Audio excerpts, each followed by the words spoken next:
Baik, Assalamualaikum warahmatullahi wabarakatuh.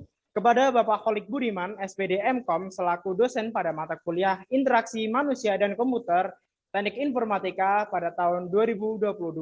Jadi, di video kali ini kami akan mempresentasikan mengenai aplikasi berbasis mood tracking bernama Moody. Baik, sebelum kita mulai untuk mempresentasikan aplikasi, alangkah lebih baik saya akan memperkenalkan anggota kelompok dari kelompok kami. Baik, yang pertama itu ada dengan NIM 4611-421-052 atas nama Regina Ayumi Ulaya. Lalu yang kedua dengan NIM 4611-421-073 dengan nama Rasih Halil Pasha. Lalu selanjutnya dengan NIM 4611-421-078 atas nama Imam Baihaqi. Dan yang terakhir dengan NIM 4611-421-080 dengan saya sendiri atas nama Muhammad Agil Islak. Baik, yang akan kami presentasikan di video kali ini itu yang pertama ada pendahuluan yang terdiri dari latar belakang, rumusan masalah, dan tujuan. Lalu yang kedua itu ada metode yang berisi empathize, define, ideate, prototype, dan test. Lalu yang ketiga ada hasil dari metode, itu yang pertama ada empathize, define, ideate, prototype, dan test. Lalu yang terakhir itu ada penutup yang berisi kesimpulan. Baik, yang pertama itu ada pendahuluan. Latar belakang. Menurut World Health Organization atau WHO, kesehatan adalah suatu keadaan atau status utuh secara fisik, mental atau rohani, dan sosial. Dan bukan hanya suatu keadaan yang bebas dari penyakit, cacat, atau kelemahan. Selain itu, World Health Organization atau WHO menyatakan bahwa kesehatan mental adalah kemampuan atau kondisi dari kesejahteraan yang disadari oleh individu, yang di dalamnya terdapat kemampuan untuk mengelola stres kehidupan yang wajar, bekerja secara produktif yang menghasilkan, serta berperan serta dalam komunitas. Indonesia National Adolescent Mental Health Survey atau INAMS merupakan survei kesehatan mental nasional pertama yang mengukur angka kejadian masalah kesehatan mental pada remaja rentang usia 10-17 tahun di Indonesia. Survei tersebut menunjukkan bahwa 1 dari 20 remaja di Indonesia memiliki gangguan mental dalam 12 bulan terakhir. Angka ini setara dengan 2,45 juta remaja. Nah, kebutuhan seseorang untuk memiliki aplikasi yang dapat membantu memonitor kondisi mentalnya adalah salah satu opsi yang dapat dipilih demi mengurangi resiko gangguan mental yang terjadi di Indonesia. Selain dengan memperbanyak aktivitas fisik seperti berolahraga, konsumsi makanan sehat, tidur yang cukup, dan sebagainya, aplikasi yang menawarkan fitur tersebut juga berperan membantu memonitor suasana hati seseorang. Dengan penjelasan dari data di atas, kami memutuskan untuk mengembangkan sebuah aplikasi yang dapat memonitor kondisi mental pengguna dan memberikan saran berdasarkan rekap suasana hati dari pengguna. Dengan demikian, diharapkan aplikasi ini dapat membantu untuk mengurangi resiko gangguan mental yang terjadi di Indonesia. Kriteria yang menjadi acuan kami dalam mengembangkan aplikasi ini adalah yang pertama, aplikasi dapat memberikan saran dan rekomendasi terkait kondisi mental dari pengguna. Yang kedua, aplikasi memiliki sistem interaksi yang dapat menghubungkan antar pengguna. Lalu selanjutnya ada rumusan masalah yang akan dipresentasikan oleh saudara Imam Baihaqi. Baik, dari latar belakang yang tadi sudah dijelaskan, rumusan masalahnya adalah sebagai berikut. Yang pertama, bagaimana user dapat mencatat suasana hati mereka. Yang kedua, di mana user dapat melihat hasil catatan hati. Yang ketiga, apakah user dapat membagikan hasil catatan hatinya. Yang keempat, dengan siapa user dapat membagikan hasil catatan hatinya. Dan yang terakhir, yaitu apakah user dapat berinteraksi dengan sesama user. Kemudian dari rumusan masalah tersebut, tujuannya adalah sebagai berikut. Yang pertama, memberikan pemahaman mengenai bagaimana cara user mengisi catatan hatinya. Yang kedua, yaitu membuat bagian di mana user dapat melihat hasil catatan hatinya. Yang ketiga, mengadakan space di mana user dapat membagikan hasil catatan hatinya. Yang keempat, memberikan opsi kepada user untuk memberikan batasan kepada siapa catatan hati dapat dibagikan. Yang terakhir, memberikan fitur kepada sesama user untuk berinteraksi. Selanjutnya yaitu metode. Akan dijelaskan yang pertama untuk empathize oleh Saudara Regina.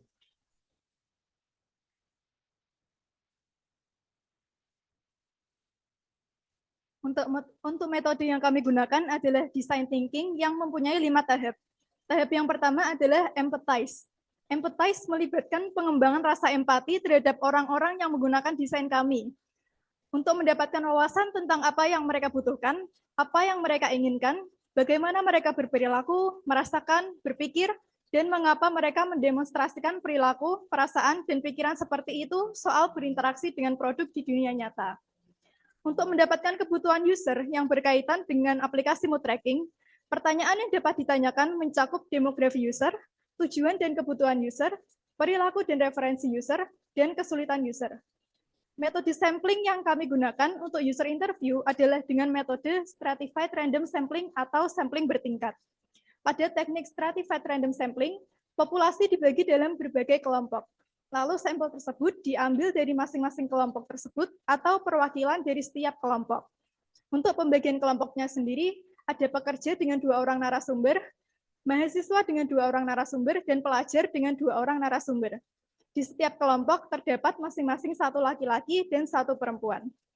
Untuk tahap selanjutnya yaitu define akan dijelaskan oleh Rasik.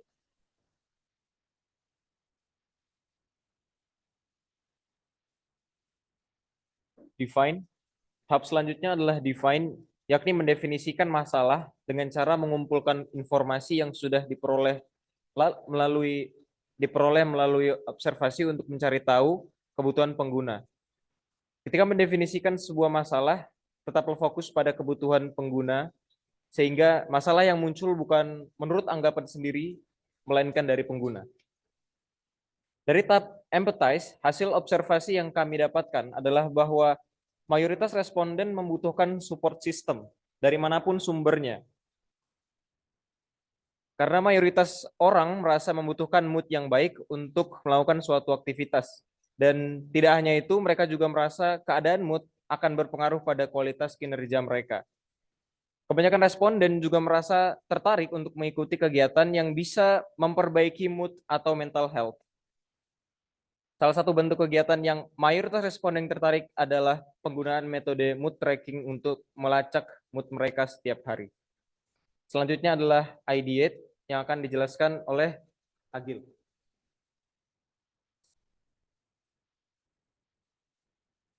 Baik, selanjutnya adalah ideate.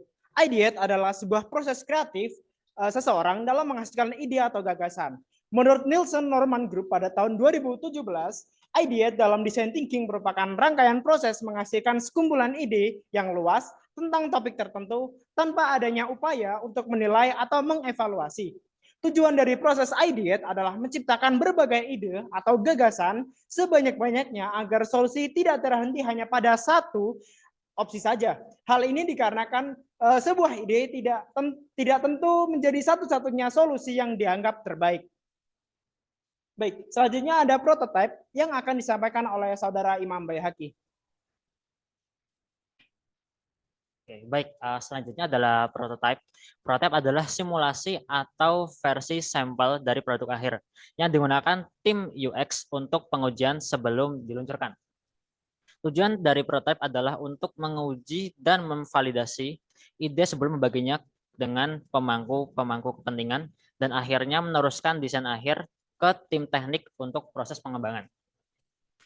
Prototype sangat penting untuk mengidentifikasi dan menyelesaikan masalah pengguna dengan peserta selama pengujian kegunaan.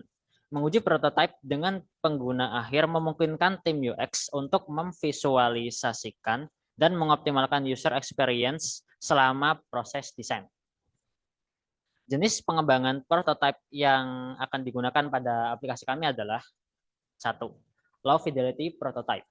Low fidelity prototype adalah jenis prototype yang berisi sketsa dasar yang nantinya akan dieksplorasikan kembali oleh tim. Kemudian yang kedua ada medium fidelity prototype. Untuk medium fidelity prototype ini adalah jenis prototype yang singkatnya berisi mode setengah jadi. Kemudian yang terakhir yaitu ada high fidelity prototype. High fidelity prototype adalah jenis prototype yang berisi desain yang mirip dengan desain akhir dari aplikasi. Oke, untuk tes selanjutnya akan dijelaskan oleh Regina.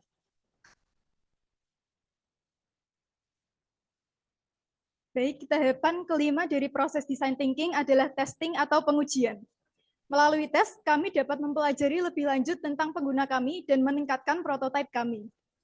Kami menunjukkan prototipe kami ke seluruh persona yang telah kami interview sebelumnya, lalu mengajukan pertanyaan mengenai aplikasi yang telah kami buat. Untuk membantu merencanakan tes, ada sejumlah pedoman yang kami ikuti berdasarkan DAM dan SIANG 2022. Yang pertama, tunjukkan prototipe dan biarkan user merasakan pengalaman menggunakan prototipe. Yang kedua, minta user untuk membicarakan pengalaman mereka. Yang ketiga, ajukan pertanyaan tingkat lanjut mengenai pengalaman menggunakan prototipe. Yang terakhir, umpan balik yang negatif adalah cara kami untuk belajar dan berkembang, serta memperbaiki kesalahan. Sekian dari metode kami, yang selanjutnya adalah menuju ke hasil.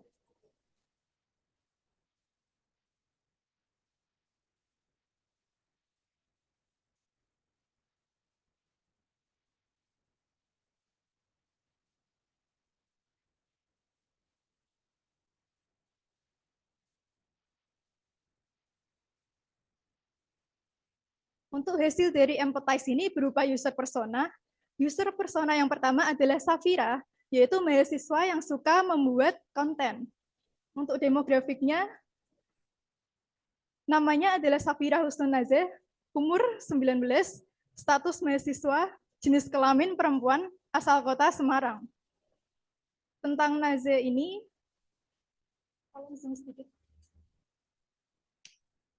Safira Husnun Nazeh adalah mahasiswi Universitas Negeri Semarang, Prodi Teknik Informatika semester 3, yang sekarang berusia 19 tahun. Safira berasal dari Semarang. Safira merupakan konten kreator yang hobinya adalah membuat konten, yaitu mengedit, menulis, menggambar, dan lain-lain. Untuk objektif dan necessities, tujuan hidupnya adalah sukses dunia akhirat, membutuhkan tempat curhat, dan support orang lain saat sedang merasa tidak baik-baik saja. Safira membutuhkan support system dan merasa support system itu penting. Yang terakhir, ingin mengikuti program yang bisa memperbaiki mood atau mental health. Untuk behavior and preference, kegiatan sehari-harinya adalah kuliah dan membuat konten. Tertarik dengan metode mood tracking, saat tidak memiliki tempat untuk cerita, biasanya menenangkan diri dengan tidur, makan, dan healing. Untuk difficulties, Safira sering tidak mempunyai tempat bercerita mengenai masalah yang dihadapi. Safira sering merasa bad mood, kualitas kinerja saat itu dipengaruhi kondisi mood, dan saat merasa bad mood alasannya karena dirinya sendiri. Lanjut ke persona yang kedua adalah Fadel, yaitu mahasiswa yang menyukai game online. Untuk demografiknya, namanya adalah Fadil Al-Hafiz, usia 20, status mahasiswa, jenis kelamin laki-laki, dan asal kota Cilegon. Untuk tentang Fadil sendiri, Fadil adalah mahasiswa Universitas Negeri Semarang, Prodi Teknik Informatika semester 3, yang sekarang berusia 20 tahun. Fadil berasal dari Cilegon. Selain kuliah, hobinya adalah bermain game online, bermain alat musik, desain grafis, dan membaca buku. Untuk objektif dan necessities, tujuan hidupnya adalah menjadi orang yang berguna bagi keluarga dan masyarakat. Fadil membutuhkan tempat curhat dan support orang lain saat sedang merasa tidak baik-baik saja. Fadil membutuhkan support system karena merasa support system itu penting untuk mental health. Fadil juga ingin mengikuti program yang bisa memperbaiki mood atau mental health. Untuk behavior and preference, kegiatan sehari-harinya adalah kuliah, desain grafis, dan bermain game. Belajar dengan tekun dan melatih skill dan potensi yang dimiliki. Fadil cukup jarang merasa bad mood. Untuk difficulties, Fadil sering melakukan suatu pekerjaan sesuai mood saat itu. Saat merasa bad mood, alasannya sering karena masalah pertemanan dan hubungan asmara. Lanjut ke persona ketiga, yaitu Dian. Untuk namanya adalah Dian Afinka, usia 17, status pelajar, jenis kelamin perempuan, dan asal kotanya Medan. Tentang Dian sendiri, Dian adalah seorang pelajar SMA yang saat ini berusia 17 tahun. Dian berasal dari Medan. Tujuan hidupnya adalah menjadi manusia yang sukses dan berguna bagi keluarga, bangsa, agama, dan negara. Hobinya adalah bermain alat musik, membuat konten, berolahraga, dan membaca buku. Untuk objektif and necessities, tujuan hidupnya adalah menjadi orang sukses. Untuk mencapai tujuan hidupnya, Dian belajar dengan giat dan selalu berdoa. Dian membutuhkan tempat curhat dan support system saat sedang merasa tidak baik-baik saja. Dian ingin mengikuti program yang bisa memperbaiki mood atau mental health. Untuk behavior and preference, saat merasa tidak baik-baik saja, Dian butuh buku kosong untuk mencurahkan isi hati dan pikiran. Dian sering melakukan sesuatu tergantung mood saat itu. Tertarik dengan metode mood tracking, dan saat moodnya sedang buruk, biasanya menenangkan diri dengan menulis dan curhat ke orang lain. Untuk difficulties, Dian sering tidak mempunyai tempat bercerita mengenai masalah yang dihadapi, jadi sering memendam masalah sendiri. Dian sering merasa bad mood, dan saat merasa bad mood, alasannya karena masalah pendidikan, pertemanan, keluarga, dan lingkungan tempat tinggal. Untuk kualitas kinerja saat itu dipengaruhi oleh kondisi mood. Lanjut ke user keempat, yaitu Dava, pelajar yang membutuhkan tempat curhat. Untuk demografinya, namanya adalah Muhammad Dava Adlan Pratama, usia 17, statusnya pelajar, jenis kelamin laki-laki, dan asal kota Kendal. Tentang Dava sendiri, Dava adalah seorang pelajar SMA yang saat ini berusia 17 tahun. Dava berasal dari Kendal. Tujuan hidupnya adalah menjadi manusia yang bermanfaat dan mempunyai kehidupan yang sejahtera. Hobinya adalah bermain alat musik, bernyanyi, berolahraga, dan membaca buku. Untuk objektif and necessities, tujuan hidup Dava adalah menjadi orang sukses. Untuk mencapai tujuan hidupnya, Dava belajar dengan giat dan selalu berdoa. Dava membutuhkan tempat curhat dan support system saat merasa tidak baik-baik saja. Dava agak tertarik mengikuti program yang bisa memperbaiki mood atau mental health. Untuk behavior and preference, Dava sering melakukan sesuatu tergantung mood saat itu. Cukup tertarik dengan metode mood tracking, dan saat moodnya sedang buruk, biasanya membutuhkan hiburan seperti game online atau support teman. Untuk difficulties-nya, Dava tidak mempunyai tempat bercerita mengenai masalah yang dihadapi. Dava cukup sering merasa bad mood, dan saat merasa bad mood, alasannya sering karena masalah pendidikan, pertemanan, dan hubungan asmara. Kualitas kinerja saat itu dipengaruhi oleh kondisi mood. Untuk persona selanjutnya adalah Afifah. Namanya Afifah Rahmawati, usia 32, status pekerja, jenis kelamin perempuan, dan asal kotanya Pati. Untuk tentang Afifah Rahmawati ini, Afifah adalah seorang pekerja berumur 32 tahun yang saat ini bekerja di kantor imigrasi kelas 1 non-TPI di Pati. Afifah adalah seorang ibu dari 2 anak dan istri yang sangat menyayangi keluarganya. Untuk objektif and necessities, tujuan hidupnya adalah berbakti kepada orang tua dan membahagiakan keluarga. Afifah membutuhkan support system dan merasa support system itu penting. Behavior and preference dari Afifah, kegiatan sehari-harinya adalah bekerja dan mengurus keluarga. Jarang ada waktu untuk bermain sosial media. Afifah jarang merasa bad mood, dan kualitas kinerjanya saat itu tidak dipengaruhi oleh kondisi mood. Untuk difficulties, Afifah sering tidak mempunyai tempat bercerita mengenai masalah yang dihadapi, jadi selalu menyelesaikan masalahnya sendiri. Saat merasa bad mood, alasannya sering karena masalah keluarga dan kecapean bekerja. Untuk persona yang terakhir adalah Oki. Namanya Oki Bagus Pratama, usia 27, status pekerja, jenis kelamin laki-laki, dan asal kota Cirebon. Tentang Oki ini sendiri, Oki adalah seorang pekerja berumur 25 tahun yang saat ini bekerja di salah satu perusahaan di Semarang sebagai analis. Oki berasal dari Cirebon, namun saat ini tinggal di Semarang. Hobinya adalah jalan-jalan dan mencoba kuliner baru. Objective and necessities, tujuan hidupnya adalah menghasilkan uang yang banyak dan sukses dunia akhirat. Oki membutuhkan tempat atau seseorang untuk mendengarkan keluh kesahnya. Behavior and preference dari Oki, kegiatan sehari-harinya adalah bekerja dari pagi sampai sore, cukup jarang merasa bad mood, saat mood sedang buruk, biasanya olahraga sampai kecapekan, kualitas kinerja saat itu tidak dipengaruhi oleh kondisi mood. Untuk difficulties dari Oki, sering tidak memiliki tempat untuk bercerita mengenai masalah yang dihadapi. Jadi hanya diam saja memendam masalah. Saat merasa bad mood, alasannya sering karena masalah keluarga, lingkungan kerja, dan lingkungan tempat tinggal. Untuk hasil mengenai define akan dilanjutkan oleh Rasik Khalil Pasha.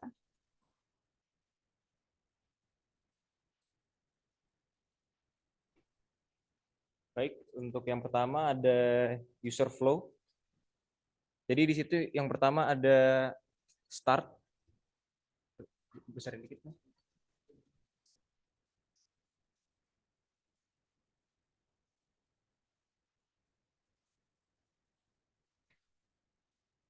Zoom.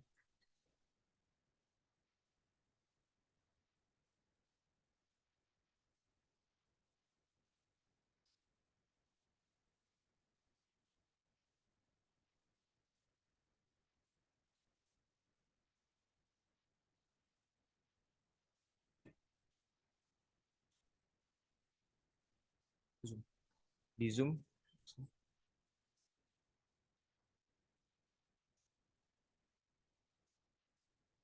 Oke. Yang pertama yaitu start, page selamat datang. Kemudian dari page selamat datang itu bisa diakses daftar atau masuk. Kemudian kalau mengakses daftar akan diarahkan ke page daftar, kalau masuk akan diarahkan ke page masuk. Kemudian daftar dan masuk akan diarahkan ke page OTP. Setelah OTP berhasil dilakukan, kemudian akan diarahkan ke dashboard mood tracker. Kemudian di dashboard mood tracker ada beberapa hal yang bisa diakses. Ada pengaturan, akun saya, kemudian teman, terus jurnal, kemudian input mood tracker. Jika input mood tracker, maka akan diarahkan ke page input mood. Kemudian akan selesai input mood tersebut dan user bisa langsung melanjutkan ke page jurnal. Kemudian dari jurnal itu selanjutnya bisa ke page jurnal. Kemudian jika diklik salah satu jurnal akan ditampilkan page rincian jurnal. Dan jika diklik back maka akan kembali ke page jurnal. Kemudian teman, jika diklik teman maka akan ditampilkan page teman. Kemudian jika diklik salah satu orang maka akan ditampilkan page profil orang. Di situ bisa ada beberapa akses yang bisa dipilih, laporkan akun, tambahkan teman, atau kirim pesan. Kemudian untuk akun saya, jika diklik maka akan menampilkan page akun saya. Di page akun saya itu bisa mengklik privasi yang akan menampilkan page edit privasi lini masa atau edit profil yang akan menampilkan page edit profil. Kemudian terakhir pengaturan, maka akan ditampilkan page pengaturan. Pengaturan ini bisa logout, bahasa, syarat dan ketentuan dan tentang kami. Jika dipilih logout maka akan disuruh untuk memilih yes atau cancel. Yes untuk yes maka nanti akan balik lagi ke page selamat datang. Kalau cancel maka akan kembali ke page pengaturan. Jika diklik bahasa maka akan diarahkan ke page pengaturan bahasa. Jika diklik syarat dan ketentuan maka akan muncul pop-up syarat dan ketentuan. Jika diklik tentang kami maka akan muncul pop-up tentang kami. Kemudian ada use case diagram.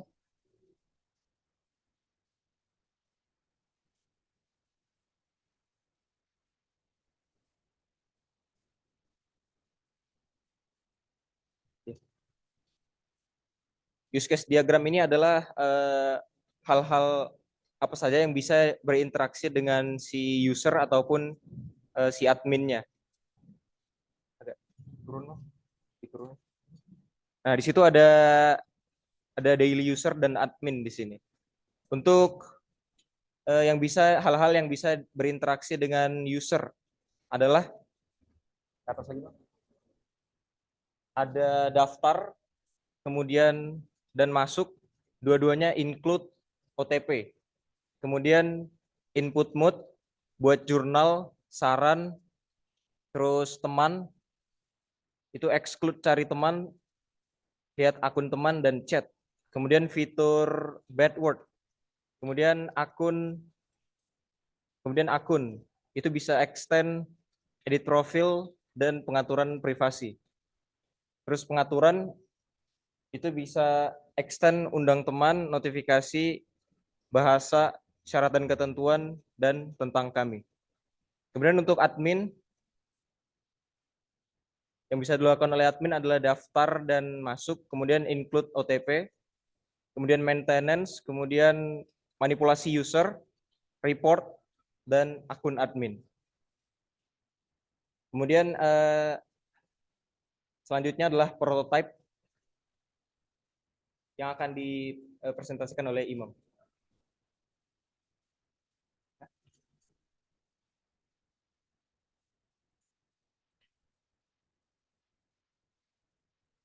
Oh, Agil.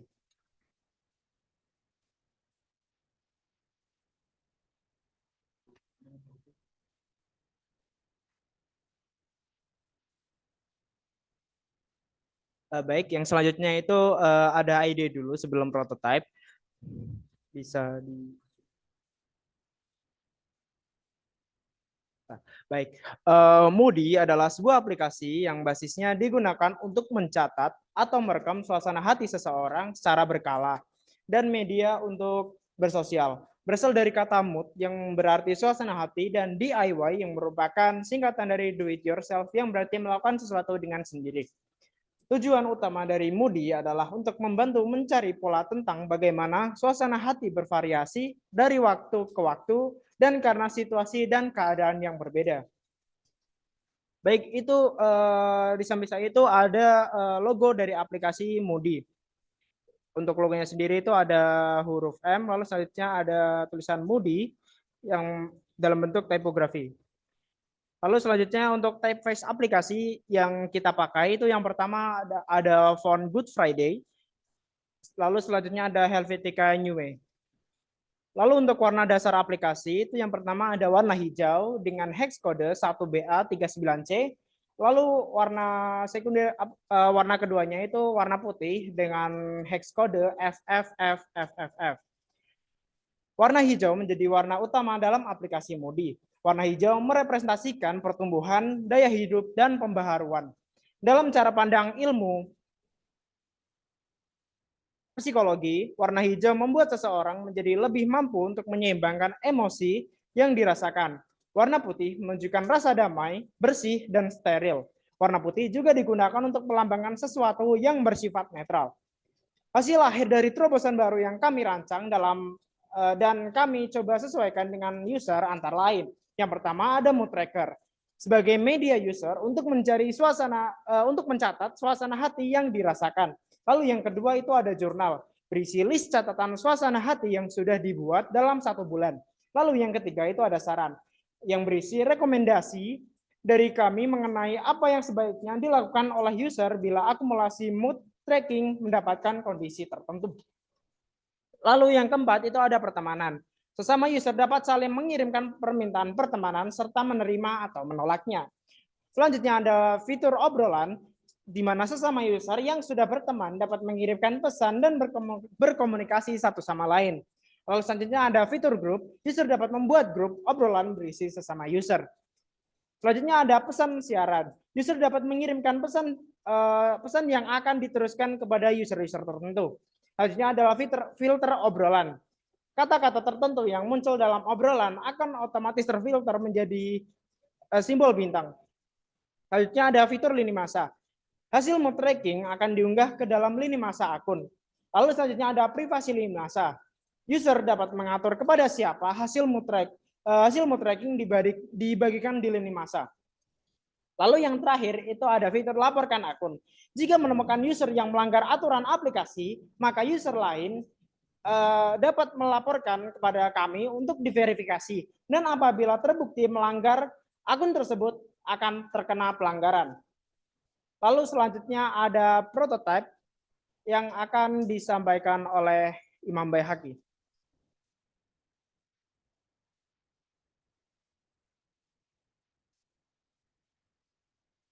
Oke, selanjutnya yaitu kita masuk ke bagian fidelity-nya atau prototype-nya. Yang pertama itu untuk low fidelity prototype. Bisa dikeataskan sedikit. Nah, oke. Jadi yang pertama itu adalah menu website awal. Di situ ada opsi masuk dan daftar. Bisa ke bawah lagi. Kemudian ada halaman daftar akun. Di sini halaman yang kita gunakan untuk mendaftar akun. Kemudian ada halaman untuk login yang dimana kita pakai untuk melakukan login. Nah, selanjutnya adalah halaman verifikasi akun. Jadi dari admin dari Moodle ini akan memberikan kode OTP kepada user, di mana user akan disuruh untuk menginputkan angka-angka yang dikirimkan dari admin. Lanjut yaitu di sini ada menu dari mood trackernya. Jadi sini bisa mungkin belum terlalu jelas ya kelihatannya. Nanti akan dijelaskan kembali di medium fidelity dan high fidelity. Oke, lanjut saja. Lanjut lagi. Oke, lanjut lagi. Nah, kemudian masuk ke halaman teman. Jadi di sini yang sebelah kiri itu daftar teman kita, yang sebelah kanan itu permintaan pertemanan atau saran teman. Lanjut. Kemudian ini kira-kira adalah tampilan dari akun orang lain. Lanjut. Nah, ini sama, akun orang lain juga, akan tetapi ini mode privasi. Lanjut. Nah, ini adalah tampilan jika kita memblokir akun milik orang lain. Oke, selanjutnya ini adalah tampilan dari saat kita ingin mencari akun orang atau akun dari teman kita. Lanjut. Yang selanjutnya yaitu tampilan ketika ada permintaan pertemanan. Nah, untuk tampilan ini tampilan laporkan akun, jadi ada beberapa opsi ketika kita akan melaporkan akun milik seseorang. Nah, selanjutnya adalah halaman chat. Jadi tadi sudah dijelaskan pada presentasi sebelumnya, kalau aplikasi Moodle ini memiliki fitur chat. Nah, untuk tampilan chatnya kurang lebih seperti ini. Ini masih kasarnya saja. Nanti akan dijelaskan kembali di medium fidelity dan high fidelity. Nah, untuk menunya kurang lebih seperti itu. Jadi nanti ada titik 3 yang letaknya sebelah kanan pencarian. Nanti ada menu di situ. Lanjut. Nah, ini adalah tampilan ketika kita akan membuat grup. Oke, lanjut. Nah, ini adalah tampilan saat membuat broadcast. Jadi mirip sama membuat grup. Lanjut. Nah, ini adalah tampilan dari chat grup kita. Sebenarnya mirip saja sih sama tampilan chat, cuma di bagian atasnya nanti ada daftar anggota grupnya siapa aja. Oke.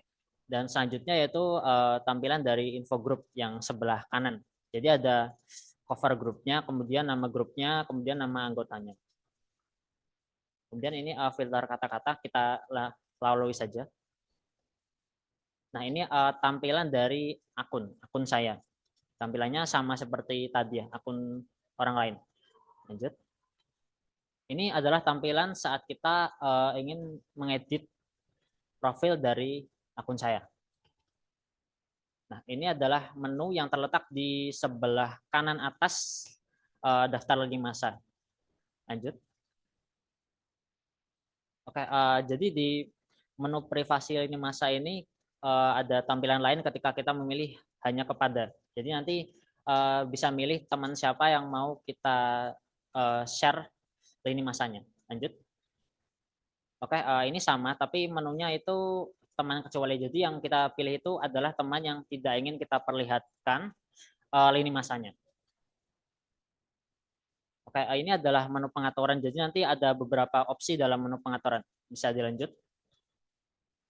Ini adalah menu untuk logout. Bisa dilanjut. Nah, ini adalah pengaturan notifikasi. Nanti akan dijelaskan lagi. Kemudian ada pengaturan bahasa juga nanti dijelaskan lagi.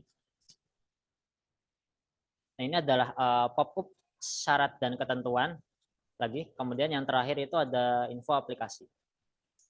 Oke, tadi low fidelity sudah. Sekarang kemudian mid fidelity. Jadi ini mid fidelity itu adalah tampilan setengah jadi. Jadi Yang penting fitur-fitur utamanya itu sudah siap.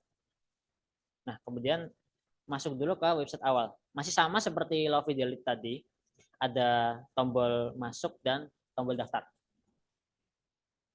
Oke, lanjut. Nah, sini ada halaman untuk mendaftar akun. Jadi kita menginput nama lengkap, username, email, password, dan konfirmasi password. Lanjut. Kemudian saat kita untuk login itu kita menginputkan username dan password. Nah, halaman verifikasi akun saya rasa sama seperti Low Fidelity sebelumnya, bisa dilanjut. Nah, ini adalah tampilan dari menu mood tracker. Jadi di sini tampilannya ada tanggal tergantung dari 1 sampai 30, 1 sampai 28, 1 sampai 29 atau 1 sampai 31. Di situ akan tampil juga bulannya berapa dan tahunnya juga berapa. Oke, lanjut. Oke, untuk input mood trackernya kurang lebih seperti ini. Bisa dilanjut. Ini adalah tampilan jurnalnya. Nanti input mood tracker yang sudah kita input nanti akan muncul di menu jurnal. Lanjut.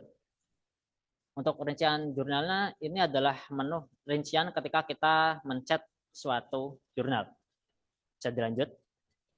Nah, ini adalah saran yang akan muncul ketika kita menghasilkan inputan tertentu dalam jurnal. Lanjut. Nah, ini adalah halaman teman. Jadi ini ada teman, sebelah kiri ada teman kita, kemudian adalah yang sebelah kanan itu orang yang mungkin kita kenal. Lanjut. Nah, ini adalah menu akun orang lain. Jadi ada tampilan namanya, kemudian bergabungnya, kemudian temannya ada berapa. Bisa dilanjut. Nah, ini sama seperti yang tadi, cuma bedanya ini tidak muncul ya, tidak muncul jurnalnya, tidak muncul ini masanya, karena orang lain itu pakai mode privasi. Nah, ini tampilan jika kita memblokir akun milik orang lain. Bisa dilanjut. Nah, ini adalah pop-up ketika kita sedang mencari orang atau teman. Itu muncul saat kita mengklik tombol cari. Jadi nanti akan muncul, pertama muncul teman dulu, mungkin teman yang orang kita kenal. Kemudian ketika kita ketik nama seseorang, nanti akan muncul nama yang mirip. Seperti itu. Nah, yang selanjutnya ini menu yang sebelah kanannya itu adalah menu permintaan pertemanan. Jadi akan muncul siapa saja yang mengirimkan kepada kita permintaan pertemanan. Yang selanjutnya yaitu laporkan akun. Jadi ada banyak banget ya. Ini menu-menu yang ditampilkan ketika kita ingin melaporkan akun. Kemudian lanjut. Nah, ini adalah halaman chatnya. Lanjut. Nah, itu ada menu pada chat, ada grup baru dan sebagainya. Lanjut. Nah, ini adalah menu saat kita membuat grup. Jadi ada nama, yang sebelah atas itu orang ya, yang sebelah bawah itu orang yang sudah kita pilih. Seperti itu. Kemudian broadcast kurang lebih sama kayak grup, membuat grup. Bisa dilanjut. Kemudian ini adalah ya tampilan chat grup kita. Masih sama seperti yang Low Fidelity tadi, jadi sebelah atas itu ada nama-nama anggota grupnya, seperti itu. Kemudian ini ada info grupnya, nama grupnya, terus anggotanya siapa aja, terus ada opsi keluar grup juga, dan sebagainya. Kemudian ada filter kata-kata tidak berkenan. Jadi kata-kata yang tidak berkenan tadi itu akan berubah jadi beberapa bintang, seperti itu. Nah, ini adalah tampilan dari akun kita atau akun saya.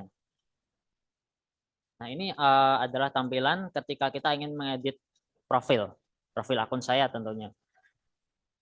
Nah, lanjut, ini adalah menu privasi lini masa. Jadi siapa saja yang mau kita tampilkan jurnalnya atau lini masanya. Lanjut. Nah, ini adalah tampilan ketika kita memilih opsi hanya kepada. Lanjut. Dan ini adalah tampilan ketika kita memilih opsi teman kecuali. Oke. Ini selanjutnya adalah menu pengaturan. Jadi ada beberapa pengaturan yang bisa kita ganti-ganti. Lanjut. Nah, ini adalah menu dari salah satu menu yang terdapat pada menu pengaturan, yaitu menu untuk kita logout. Oke, lanjut. Sini kemudian ada pengaturan untuk notifikasi ya. Jadi ada dua opsi di sini. Bisa dilanjut. Yang selanjutnya yaitu pengaturan bahasa. Sementara mungkin kita akan menyediakan dua bahasa terlebih dahulu, yaitu bahasa Indonesia dan bahasa Inggris. Lanjut. Nah, ini adalah info pop-up. Ketika kita memencet menu syarat dan ketentuan, bisa dilanjut. Nah, kemudian terakhir adalah pop-up ketika kita memencet info aplikasi. Oke, sampai tadi di situ adalah medium fidelity-nya, kemudian kita masuk ke high fidelity-nya. Jadi high fidelity ini kita sudah menerapkan beberapa visualisasi supaya tampilannya itu akan mirip dengan tampilan atau desain akhir dari aplikasi kita. Nah, untuk website awalnya kurang lebih seperti itu. Jadi pakai dominasi warna hijau. Bisa dilanjut. Nah, sama. Jadi untuk menu login dan daftar akun itu masih sama dengan yang medium fidelity. Cuma ditambah efek visual saja. Bisa dilanjut. Ya, ini masih sama, bisa dilanjut. Untuk halaman verification juga masih sama. Lanjut. Nah, ini untuk mood trackernya. Jadi kan mood tracker kan ada warna-warna yang berbeda. Jadi warna-warna utamanya itu bakalan muncul pada tanggal-tanggal ini. Oke, bisa dilanjut. Oke, bisa dilanjut. Nah, jurnalnya juga kurang lebih seperti ini. Jadi ada visualisasi sedikit pada jurnalnya. Oke, bisa dilanjut. Ini rincian jurnalnya sama, cuma ada visualisasi sedikit. Lanjut. Nah, sarannya juga masih sama dengan yang medium fidelity tadi. Nah, untuk akun temannya di sini ada visualisasi sedikit di mana gambarnya itu agak geser ke tengah, kemudian ada tombol back-nya. Untuk sisanya sebenarnya masih sama sih, cuma dikasih warna-warna sedikit. Bisa dilanjut. Nah, ini adalah akun ketika mode privasi. Jadi di situ ada tulisannya lini masa dalam privasi. Lanjut. Nah, ini adalah opsi titik 3 di sebelah kanan itu. Jadi ada blokir dan laporkan. Saat kita ngeklik mode blokir, bisa ke bawah. Nah, tampilannya akan seperti pada di tampilan presentasi. Lanjut. Nah, ini adalah tampilan saat akunnya terblokir. Jadi ada tulisannya akun telah diblokir oleh Anda. Saat kita ingin membuka akun yang terblokir, tampilannya seperti sana, seperti berikut. Nah, bawahnya adalah tampilan ketika kita ingin melaporkan akun. Nah, untuk menu teman juga sedikit berbeda dari yang di medium fidelity ya. Jadi tampilannya agak divisualisasi sedikit, jadi bentuknya kayak kotak-kotak gitu. Tapi secara menu masih sama dengan yang medium fidelity. Bisa dilanjut. Untuk menu cari teman, kemudian yang permintaan pertemanan itu secara menu juga masih sama. Cuma beda di visualisasinya saja. Bisa dilanjut. Lanjut. Nah, untuk halaman chat kurang lebih seperti itu. Jadi tetap dikasih visualisasi warna hijau ya di sini. Oke, bisa dilanjut. Menu pada chat juga masih sama dengan yang medium fidelity. Bisa dilanjut. Nah, untuk membuat grup ada visualisasi sedikit yang sedikit berbeda. Jadi tampilan sebelah kanan tuh kita bikin kotak gitu, terus dikasih bayangan sedikit. Seperti itu. Kemudian yang broadcast sama, sebenarnya masih sama, cuma tampilan sebelah kanan itu bentuknya chat. Oke, bisa dilanjut. Nah, untuk fitur kata-kata tidak berkenan juga masih sama. Kalau misalnya programnya itu ada kata-kata yang kurang berkenan, itu programnya akan merubah kata-kata tersebut menjadi bintang-bintang. Bisa dilanjut. Ini adalah tampilan dari chat grupnya. Jadi di sebelah kiri atas dari chat itu ada nama anggota yang sedang chat. Oke, lanjut. Kemudian ada info dari grupnya. Jadi ada masih sama yang medium fidelity, ada gambar grup, cover grup, kemudian nama anggota, dan sebagainya. Nah, ini adalah tampilan dari akun saya, sama seperti akun orang lain tadi. Bisa dilanjut. Ini adalah tampilan ketika kita ingin mengedit profil akun saya. Bisa dilanjut. Nah, ini adalah opsi privasi lini masa. Bisa dilanjut. Nah, ini adalah opsi privasi lini masa, bisa ke atas sedikit. Nah, ketika pilihannya itu hanya kepada, kurang lebih seperti itu, bisa ke bawah. Nah, kemudian ada privasi lini masa ketika pilihannya itu teman kecuali. Kemudian selanjutnya adalah menu pengaturan. Jadi ada ada 5 opsi dalam menu pengaturan ini. Ke bawah sedikit. Nah, yang pertama adalah menu logout, kurang lebih seperti itu. Kemudian ada pengaturan bahasa seperti yang saya jelaskan pada medium fidelity tadi. Jadi ada 2 opsi bahasa, yaitu bahasa Indonesia dan bahasa Inggris. Lanjut. Kemudian ada pengaturan notifikasi. Jadi ada 2 pengaturan di notifikasi. Bisa dilanjut. Kemudian ini adalah pop-up syarat dan ketentuan, dan yang terakhir yaitu pop-up info aplikasi. Oke, untuk fidelity sudah selesai, kemudian kita masuk ke bagian tes yang akan dijelaskan oleh Regina.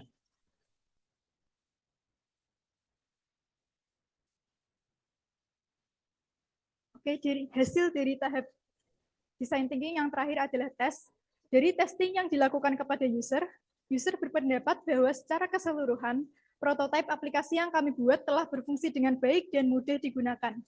User juga mengatakan bahwa desain aplikasi kami menarik. Aplikasi ini juga telah memenuhi kebutuhan user untuk men-tracking mood dan kebiasaan sehari-hari. Fitur untuk berteman dan obrolan juga menjadi salah satu daya tarik user.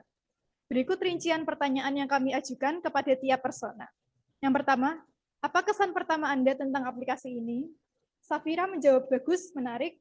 Fadil menjawab aplikasi ini merupakan suatu inovasi atau sesuatu yang baru bagi saya karena bisa men-track mental atau mood saya. Cukup keren. Afifah menjawab cukup menarik. Oki menjawab menarik. Dian menjawab lucu, menarik. Dan Dava menjawab aplikasi ini bagus dan berguna. Pertanyaan kedua, bagaimana pendapat Anda mengenai desain aplikasi ini? Safira dan Dian mengatakan sangat menarik. Fadil, Afifah, Oki, dan Dava mengatakan cukup menarik. Pertanyaan ketiga, seberapa mudah menggunakan aplikasi ini? Semua user mengatakan bahwa aplikasi ini cukup mudah digunakan. Pertanyaan keempat, fitur apa yang membuat Anda bingung saat menggunakan aplikasi ini? Afifah menjawab fitur mood tracker dan lini masa, sedangkan user lainnya mengatakan tidak ada. Pertanyaan kelima, apa kendala yang Anda rasakan saat menggunakan aplikasi ini? Afifah menjawab, karena saya baru pertama kali mencoba aplikasi sejenis ini, jadi masih bingung untuk bagian mood tracker. Sedangkan user lainnya mengatakan tidak ada. Pertanyaan keenam, fitur mana yang tidak berfungsi seperti yang Anda harapkan? Semua user mengatakan semua fitur sudah berfungsi dengan baik. Pertanyaan ketujuh, pemicu apa yang akan mendorong Anda untuk tetap menggunakan aplikasi ini lagi? Safira menjawab, aplikasi ini lucu, berfungsi dengan baik, bisa untuk men-tracking kebiasaan sehari-hari. Fadil menjawab mood saya. Afifah menjawab adanya fitur obrolan dan pertemanan. Oki menjawab mayoritas dari fiturnya menarik saya untuk menggunakan lagi. Dian menjawab lini masa dan pertemanan. Dava menjawab bisa melihat lini masa orang lain. Pertanyaan ke-8, apakah menurut Anda fungsi aplikasi ini sudah sesuai dengan ekspektasi Anda? Afifah menjawab sesuai, sedangkan user lainnya menjawab cukup sesuai. Pertanyaan ke-9, apa saran yang dapat Anda berikan setelah mencoba prototipe fungsi atau fitur atau tampilan dari aplikasi kami? Naza berpendapat mengenai tampilan aplikasi agar bisa dirapikan lagi, sedangkan user lainnya berpendapat bahwa aplikasi sudah cukup baik. Sekian untuk hasil dari metode kami. Yang terakhir adalah kesimpulan yang akan dilanjutkan oleh Rasik.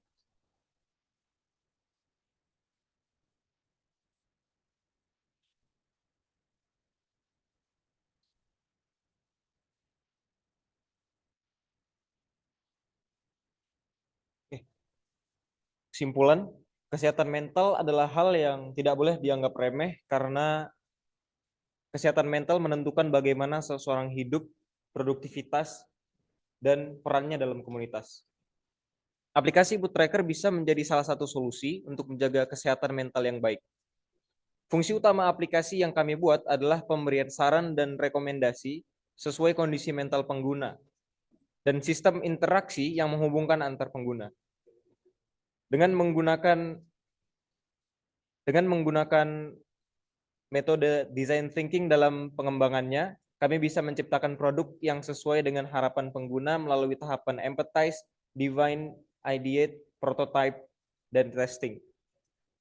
Pengguna membutuhkan support system dari manapun sumbernya, karena mayoritas orang merasa membutuhkan mood yang baik untuk melakukan suatu aktivitas. Dan tidak hanya itu, mereka juga merasa keadaan mood akan berpengaruh pada kualitas kinerja mereka. Pengguna juga tertarik dengan penggunaan metode mood tracking untuk melacak mood. Bawah. Dari hasil testing yang dilakukan kepada user, menurut mereka prototipenya berfungsi dengan baik dan mudah digunakan, desain aplikasi sangat menarik, memenuhi kebutuhan untuk melacak mood dan kebiasaan sehari-hari, dan fitur berteman dan obrolan itu menarik. Oke, mungkin cukup sekian presentasi yang dapat kelompok kami sampaikan. Sekian, terima kasih. Assalamualaikum warahmatullahi wabarakatuh.